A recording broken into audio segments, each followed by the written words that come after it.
Анатоль Савельевич не мае спецыяльнай адукацыі. Усе сакрэты разьбы па дрэве ён спасцігаў самастойна. Ён плённа працуе ў розных накірунках народнай творчасці, але адзін з любімых – разьба па таніраваным фоне. Доўгі час Анатоль Турко сур'ёзна займаўся лінагравюрай, таму з тэхнікай разьбы па таніраваным фоне ён у літаральным сэнсе на «ты». Працуе ў ёй больш за 40 гадоў.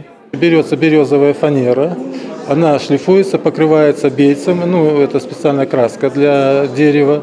И потом берутся резцы для линогравюры, вырезается там этот пейзаж. Амаль на ўсіх эцюдах родныя мясціны. Вобразы зуброў, буслоў і каменецкай вежы сталі для мастака аднымі з самых любимых. Пейзажи узнаваемые. Мы часто встречаем вот такие уголки: пруд, речка, лес, домики, храмы. Тем именно они для нас и ценны, эти пейзажи, что мы их хорошо знаем. Но мы, как правило, проходим мимо, бросив мимолетный взгляд.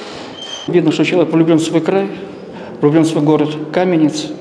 Потому что в каждой работе чувствуется та любовь в том месте, где он родился, где он живет.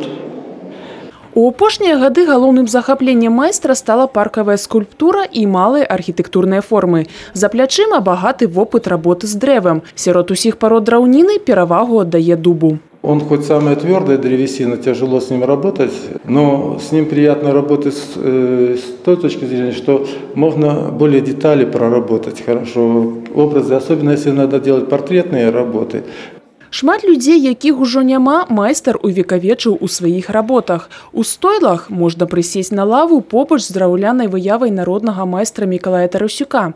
Манументальна-дэкаратыўныя скульптуры усталяваны і на тэрыторыі Беларусі, і за яе межамі, у тых гарадах і мястэчках, дзе былі вырабленыя. Для літоўскага Друскінінкая стварыў скульптуру па легендзе «Удовін камень» вядомых музыкантаў для музея малой бацькаўшчыны ў Студзіводах пад Бельскам. Конечно, хотелось бы, чтобы все-таки больше делали вот таких работ в стиле нашем белорусском, в наших традициях выполняли, чтобы это было интересно и гостям нашим, которые приезжают сюда, в нашу страну. И в то же время от этого есть какая-то гордость, потому что наша, допустим, техника, наша скульптурная, она очень отличается.